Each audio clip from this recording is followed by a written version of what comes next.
সবাই কিন্তু এটাই চাই। ঠাকুর বাড়িতে বললেন আমাদের গন্তব্য তো ঈশ্বর প্রাপ্ত, ধারণ পালন সম্মিলিত ব্যক্তিত্ব, যেটা আসে আদর্শে সক্রিয় অনুরূপ সক্রিয় কর্ম আছে।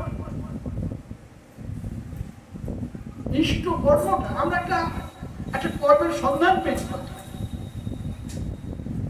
এটা মুক্তিরই পথ বলতে পারি, এটা মুখ্যের পথ। যে জীবন যদি যাই না তোর ইষ্টবিধি ছাড়িস না, ধর্ম অর্থ কাম মোক্ষের ওই নিশানা বলিস না।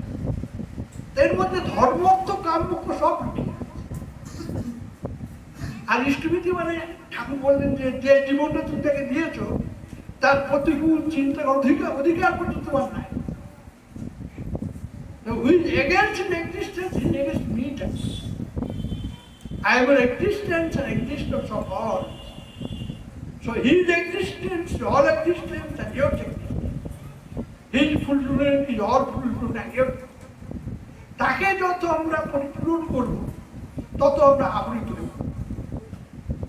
এটাও ঈশ্বর তবে কেউ ধারণ পালন সম্মিলিত ব্যক্তি। ভক্তকে অস্খলিত ইষ্টনিষ্ঠ ভজন রাখে আর খণ্ডকে স্বার্থ সেবা করে যে নিষ্ঠকে বানায়। বাইরের জগৎ দেবতা হয়ে আমরা প্রকৃত পথের সন্ধান পাই। এখানে শ্রীমন্দির তৈরি হলে কি হবে? এক সপ্তাহ হলো প্রায় এসেছি, একজন ফোন করছে দাদা রবিবার দিন আমরা 100 জন আমরা মন্দিরে যাবো, আমরা অন্নভোগ দেবো, আমরা প্রসাদ দেবো। আজকে সকালে ফোন আসছে কালিয়াগঞ্জ থেকে, ঋত্বিকের ছেলে বলছে আমার শ্বশুর শাশুড়ি এসছে, অজিত গাঙ্গুলিটা জামাই শিলচর আমার শ্বশুর শাশুড়ি আজকে মন্দিরে যাবে বা প্রসাদ। সেখানে আসলে কি হবে? আমরা কার জন্য কে কি করতে পারি? কিন্তু এই শ্রীমন্দিরে যেমন গড়ে ওঠে, এখানে যদি বিগ্রহ প্রতিষ্ঠা হয় সেখানে মানুষ এখানে সে যা প্রার্থনা করবে বরং তাই মঞ্জুর করবে। যদি কিনা ভোগরাগটা ঠিক হয়, বুঝবা দাদা আমাকেও বলছে, গঙ্গারামপুরের নন্দাকে বলছে, ভোগরাগ যদি ঠিক হয় এত মানুষের কেন দরকার? শিশু বর্ধমানদের নিয়ে একটা শ্রীমন্দির চালাতে 100টা পরিবার স্বস্তিনী পরিবার লাগে, 100টা স্বস্তিনী পরিবার লাগবে যাই মন্দিরটাকে চালাবে। এবং এখানে বাইরের মানুষের জন্য কিছু করতে পারবে, কেউ যদি আসে কেন সন্ধ্যা বলতে যে শিবচেত মন্দির ঠাকুর নিজের বাড়ি কিনেছিলেন, কারণ শিশি বর্দাকে ঠাকুর বলেছে এবারে আমার বাড়ি, এবারে আমার বাড়ি, এবারে আমার বাড়ি, এবারে পরম পিতার কাম হবে না। কেউ যদি ওখানে গিয়ে এসে প্রণাম করে তার বহু গ্রহমুক্ত হয়ে যায়। এগুলো এটা অনুভূতি, কিন্তু এই প্রাপ্তিটা হচ্ছে প্রায় সবসময় দেখছি কোথায় একটা দুর্ঘটনা ঘটছে, সেখান থেকে লোক চলে আসছে অন্য ভোগ। ঠাকুর বাড়ি খবর বলে দিচ্ছে যে যেখানে অন্য ভোগ হয় সেখানে গিয়ে ভোগ দেন, একদিনে আপনার সমস্ত দোষ মুক্ত। তাই কালিয়াগঞ্জের মাইকার মারা গেলেন, খুব আমাদের পরিচিত মানুষ, বহুবারই তার দোষ পেয়েছে। ঠাকুর বাড়ি গিয়ে বলছে যে একদিন অন্য ভোগ দেন আর সব দোষ পেয়ে। এই যে বাইরের মানুষ মারা গেলে দোষ বলে না, আমরা এটা দেখছি মানুষ আপনার থেকে আসছে। তো এই যে প্রকৃত পথের সন্ধান আমি করে আমরা তো থাকবো না, দেখ মন্দিরটা মন্দির থাকবে কি? আশুদা বলতে আশুদেও জল দাঁড়তে ঠাকুর বলেছে আমি তোর সেবা সন্তুষ্ট। আশুদা বলতে আমরা এক আলবে মায়ের পেটের থেকে ছেলে খিটকি করে হাসতে হাসতে বেরিয়ে পড়বে, জয় বুঝাবে, ঠাকুরের কাজ করবো। অনেক ঠাকুর থার্ড জেনারেশনটা আমার প্রকৃত কাজ শুরু হবে। ঠাকুর পরিবারের 5ম জেনারেশন চলছে আমরা দেখি।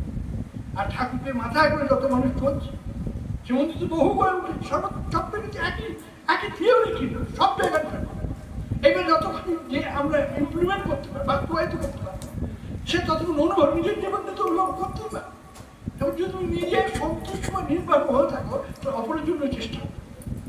তবে আমি টাকার পরখ করি না, ঠাকুর টাকার মানুষ আছে, মানুষের যা কিছু আছে সেটা আমার নিজস্ব সম্পদ বলে মনে করি। আমি সবসময় ভাবি যে তোদের সবাইকে কেমন উজ্জ্বল করে দিতে পারে।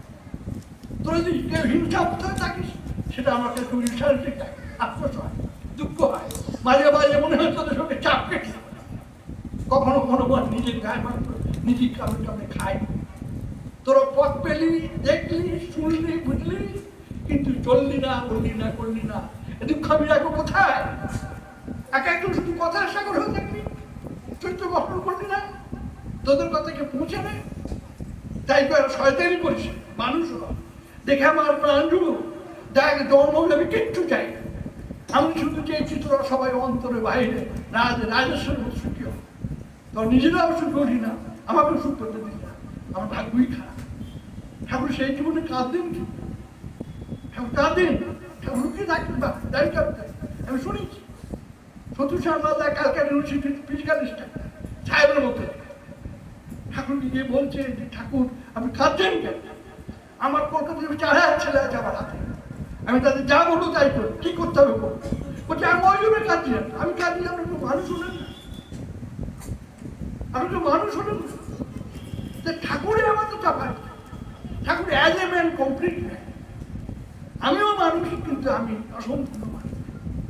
বৈষ্ণব রাস্তায় আছে শেয়ালদানোর 1,00,000 যোজন পাক, তিনিও আছেন, আমি আছি।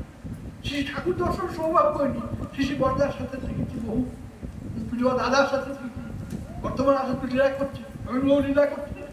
আমরা তার একটা ইচ্ছা পূর্ণ করতে, একটা আদেশ, একটা আশীর্বাদ, তার আশীর্বাদ বহন করে আমি তার সাথে থাকি। ঠাকুর করছি যে তার কর্ম নিয়ে থাকে, আমি তার সাথে উঠে আসি। আমরা সবাই একটা আশীর্বাদ পেয়েছি বলতে পারি। এই আশীর্বাদটাকে আমরা যে ততক্ষণ মুক্ত করে তুলতে পারবো।